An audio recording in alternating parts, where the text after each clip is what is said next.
हमारे मनोरथ हैं। गोपी ने अधरामृत भी मांगा है, लेकिन यह अधरामृत का सिर पर हाथ धरो ये बार बार कह दिया। सुनिएगा, सिर पर हाथ धरो ये बार बार कह दिया, हृदय पर चरण धरो ये बार बार कह दिया, लेकिन अधरामृत की बात एक बार ही कही। लेकिन ये माथे पर हाथ धरो, हृदय पर चरण धरो, उसका मतलब क्या है कि इस पर रखने से हमारे अंतःकरण के, हमारे मति के मनोरथ, हमारे हृदय के मनोरथ आपको समझ जाएंगे। जैसे डॉक्टर के पास वो कान में डाल के ऐसे, तो वो जो होता है यंत्र, उसका नाम बड़ा मेरे से लिया नहीं जाता है, तो वो जो होता है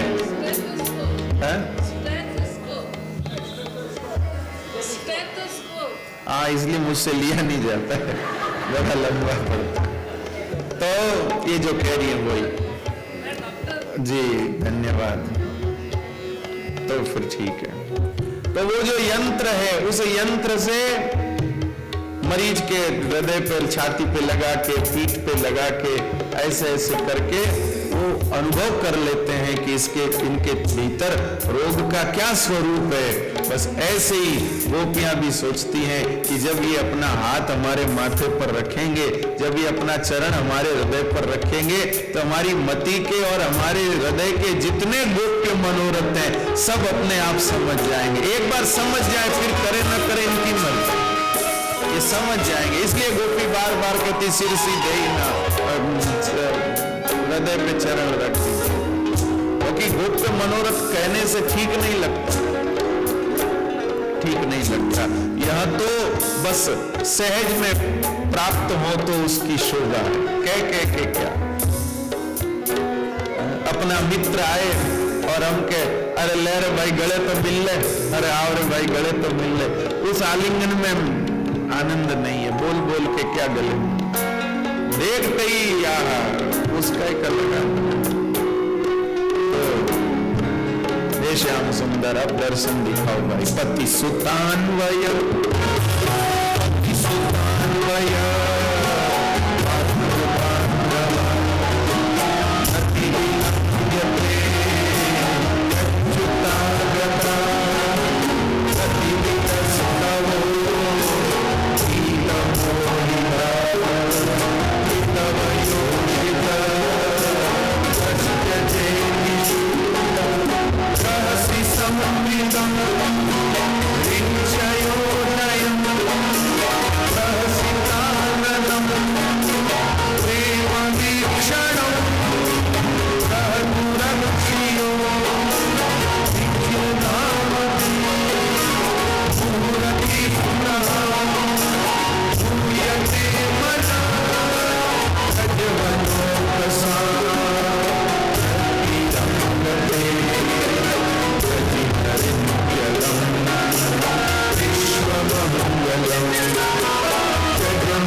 सब परिवार को छोड़ करके आई हैं आपके लिए।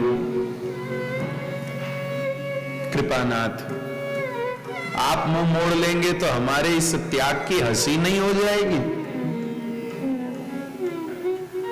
हंसी नहीं हो जाएगी? आप बहुत लड़ झगड़ कर जैसे तैसे भी अपने किसी प्रिय को मिलने जाएं और वहां कोई आपको पूछे ही नहीं, तो आपका हृदय कितना दुखी हो जाएगा कि बताओ, हम तो इतना सब कम तामझाम करके आए, ये पूछ ही नहीं रहे। जब लौट कर जाएंगे घर वाले पूछेंगे क्या हुआ, क्या मिला, क्या हासिल हुआ, तो हंसी नहीं हो जाएगी। हे श्याम सुंदर, आप काय को हमारी हंसी करवा रहे हो, काय को हमारी हंसी करवा रहे हो। हे श्याम सुंदर, हमें और कोई तकलीफ नहीं है, हमारी हंसी होगी हो जान दो, हमारे को तकलीफ हो रही है हो जान दो, जो होगा हमारे साथ हो जान दो, लेकिन हे श्याम सुंदर, हमारी एक चिंता का निवारण आप करो। क्या चिंता? हे श्याम सुंदर, आपके चरण कितने कोमल हैं, हम हमारे हृदय पर भी डरते डरते धरती हैं आपके कोमल चरणों को। जहां आपके कोमल चरणों को हम हमारे हृदय पर डरते डरते धरती हैं, उन कोमल चरणों से आप वन में घूम रहे हैं, आपके कोमल चरणों में कहीं कांटा कंकड़ आदि लग रहे होंगे, भले ही हमको मत मिलो, लेकिन आप इस प्रकार कष्ट मत पाओ। बस यही बात बिगड़ी थी, यही बात बन गई। खुद पे ध्यान गया, ठाकुर जी छूट गए, ठाकुर जी पे ध्यान आया तो ठाकुर जी प्रकट हो गए। तासम्मा बिरभुक्षोरी स्वयमान मुखाम्बुजम पीताम्बरधरस्नगवी साक्षात् मन्मथ मन्मथ। ठाकुर जी गोपियों के मध्य में प्रकट हो गए और फिर भैया गोपियों ने ठाकुर जी को घेर लिया, किसी ने हाथ पकड़ लिया, किसी ने चरण पकड़ लिया, किसी ने पीतांबर पकड़ लिया, कोई खींच गई, कोई रीझ गई। ठाकुर जी ने सबका समाधान किया। गोपियों ने कहा, हे प्रभु ऐसा करते हो, जो बेचारे प्रेम करते उनको ऐसा करते हो। बोले ठाकुर जी के मेरी यही अदा है, जो मुझसे जैसा प्रेम करते उससे वैसा प्रेम मैं कभी करता ही नहीं।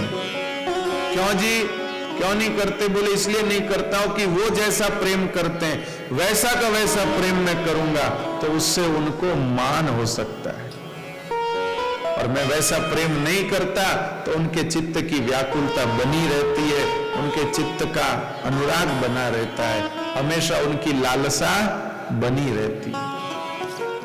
वाह भाई वाह, बहुत अच्छी बात है। अब तो कृपा करिए और फिर महाराज प्रकट होता है। आइए हम भी एक भजन के रूप में महाराज को याद कर लें। जी यमुना किनारे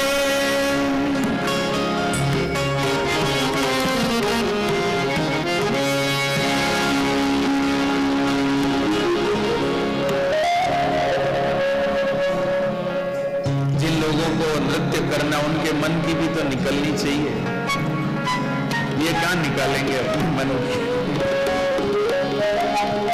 जी यमुना किनारे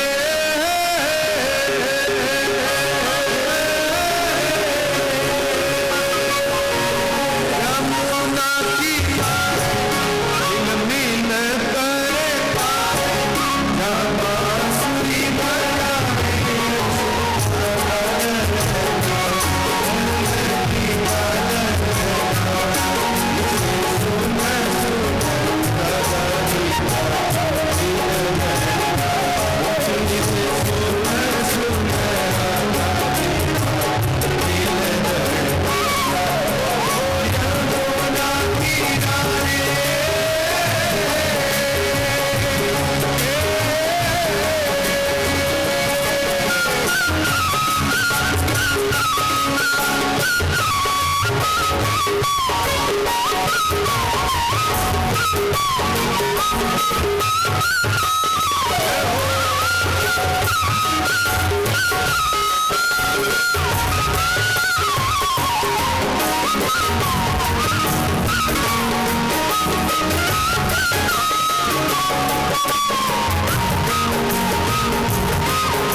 कृपानाथ।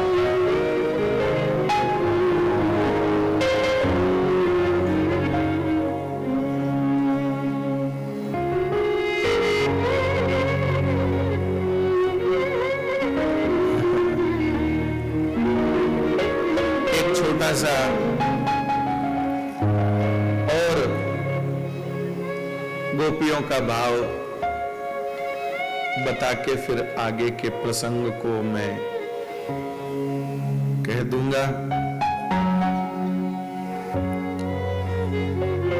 यह जो गोपियों का भाव है, इसमें सब चीज छूटी, लोकलाज छूटी, स्त्री धर्म छूटा, सब चीज छूटा। और यह जो गोपियों की जो साधना है, उस साधना में ये सब छूटना ही उपलब्धि है। साधना के दो नाम हैं, एक है मर्यादा पूर्ण वैद्य साधना, सब रीत वीत में रहते हुए किया गया श्री कृष्ण अनुराग, और दूसरा है मर्यादा रहित अवैध प्रेम साधना। और यह जो मर्यादा रहित, दोनों के अपने अपने नियम है, दोनों के नियम अलग हैं, लेकिन ये जो दूसरी वाली साधना है मर्यादा रहित अवैध प्रेम साधना, इसमें तो ये लाज शर्म छूटे तो ही उपलब्धि है, और उसमें लाज शर्म छूटे तो कलंक है। इसलिए भाई ये जो गोपिकाएं हैं, ये तो प्रेम साधना वाली गोपियां हैं, इसलिए इनके तो ये सब चीज छूटना ही था, ये सब जाना ही था। गया करुणा निधान प्रेम की बात तो सब अलग ही है। इसके बाद गोपियों ने युगल गीत गाया, भगवान को रिझाया, सब अपने अपने घर पहुंच गई। कैसे पहुंची कुछ पता ही नहीं चला। इसके बाद में कंस ने भाई अक्रूर जी को भेजा ब्रज में, तुम जाके कृष्ण बलराम को ले आओ।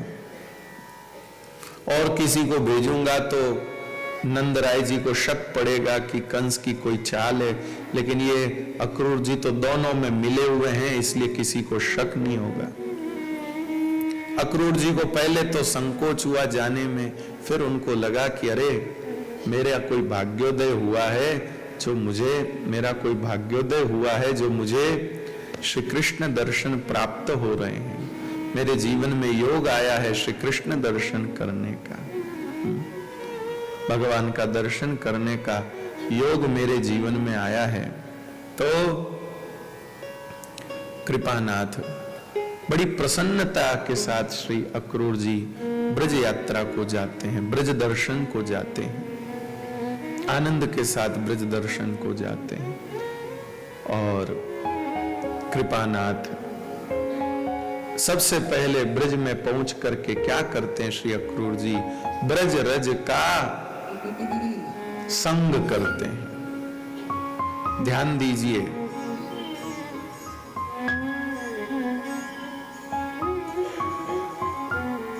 ब्रज के भावों का सबसे पहला स्पंदन अगर हम लोगों को मिल सकता है तो किसी आचार्य के माध्यम से नहीं, किसी भगवदीय के माध्यम से नहीं, सबसे पहला स्पंदन अगर मिल सकता है तो ब्रज की रेणु के माध्यम से ही मिल सकता है, ब्रज की रज के माध्यम से। इसलिए किसी का भी ब्रज में अनुराग हो तो सबसे पहले उसका ब्रज की रज में अनुराग होना चाहिए।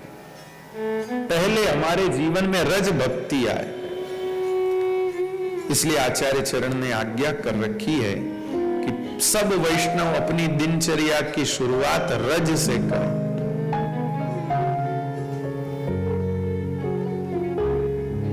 अपने दिनचर्या की शुरुआत रज से करें। सबसे पहले भगवत लीला संबंधी स्पंदन का शुभारंभ ही रज से होता है। और मैंने कथा के पहले दिन शायद किंचित आत्म सुखे नेह वर्णन किया था। वो जो किंचित आत्म सुख है वो किससे मिला है? वो रज से ही मिला है, रज के माध्यम से ही मिला है। इसलिए श्री अक्रूर जी जैसे ही आए और वो रज का स्पर्श उनको मिला तो भगवान ने जो जो लीलाएं करी वो सारा स्पंदन उनको अनुभव हुआ। इसलिए ब्रज का सेवन करना है तो सबसे पहले रज भक्ति, ब्रज की रज के प्रति अनुराग हो, ब्रज की रज के प्रति महत्व बुद्धि हो। जो श्री गिरिराज जी की दंडवती परिक्रमा है, उस दंडवती परिक्रमा का अब कोई किसी भाव से करे, कोई किसी भाव से करे, लेकिन रसिकों ने, आचार्यों ने बताया है दंडवती परिक्रमा की एकमात्र महत्वपूर्ण भावना है रज संगति। ब्रज के रज की संगति हो, अधिक से अधिक संगति। अब सुबह 2-3 घंटा, शाम को 2-3 घंटा, तो इतने घंटे की रज संगति हो गई उस वैष्णव की। और वह रज संगति ही जो है श्री कृष्ण की सामीप्यता तक ले जा सकती है। तो ऐसा अक्रूर जी का भाव हुआ। फिर उन्होंने भीतर पधारे और नंदराय जी को सूचना मिली ब्रज में विरह व्याप्त हुआ है और ब्रजवासियों के विरह को मैं नमन करता हूं, स्मरण करता हूं। आप भी नमन करें, स्मरण करें। और फिर श्री ठाकुर जी ब्रज के भावों को हृदय में रख करके मथुरा की ओर पधारते हैं। वहां सबसे पहले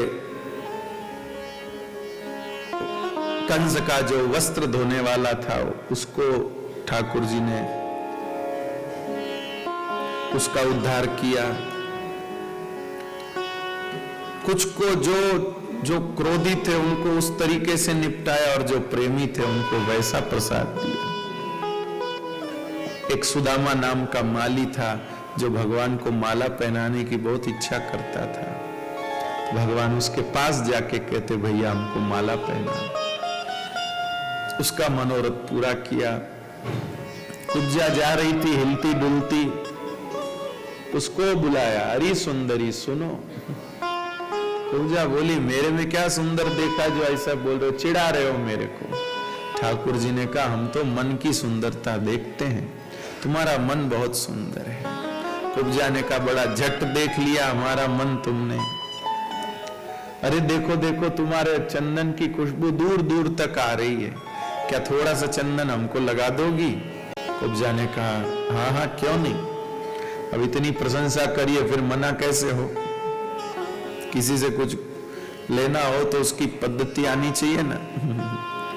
तो कुब्जा ने ठाकुर जी को तिलक लगाया चंदन का, लेकिन उसको इतना सुख मिला ठाकुर जी को तिलक लगा के, उसने कहा कंस को तो रोज ही लगाती हूँ, आज इन्हीं को लगाना चाहिए। और उसने धीरे धीरे थोड़ा चंदन श्री ठाकुर जी के पूरे मस्तक पर लगा दिया, थोड़ा वक्षस्थल पर लगा दिया, भुजाओं पर लगा दिया और थोड़ा चरणों पे लगा दिया। ग्वाल बाल बोले कम से कम एक थोड़ा थोड़ा तो हमारे भी रख दस्तूर, हम भी कर लें।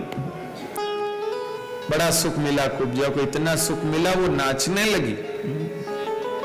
इतना सुख मिला कि वो नाचने लग गई तिलक ठाकुर जी को चंदन लगा करके।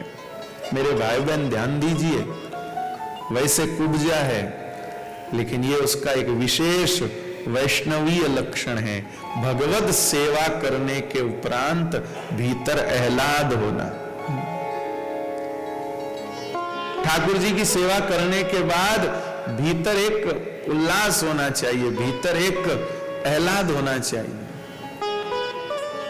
ऐसे नहीं कि सेवा करने के बाद आकर के और बिस्तर पर गुड़क जाए, अब मैं कीमत कही जो भाई रे मारे तो हमें बस अब मेरे से कुछ नहीं, ऐसा नहीं। ठाकुर जी की सेवा करने के बाद एक मौज आनी चाहिए, मौज, तब माना जाएगा कि आप सेवा में पहुंच के आए हैं। एक मौज आनी चाहिए सेवा करने के बाद। तो कुब्जा एकदम मौज में आई और श्री ठाकुर जी ने उस मौज में भरी हुई कुब्जा को वो नाचने लगी घूम घूम के। ठाकुर जी ने दोनों हाथ पकड़ लिए, टांग पे अपना चरण रख दिया उसके पांव के अंगूठे पे, और जैसे ही खींचा, खींचते ही वो तो एकदम सीधी हो गई, उसका दोष चला गया। सेवा मनपूर्वक करिए मेरे भाई बहन, देह के दोष भगवान अपने आप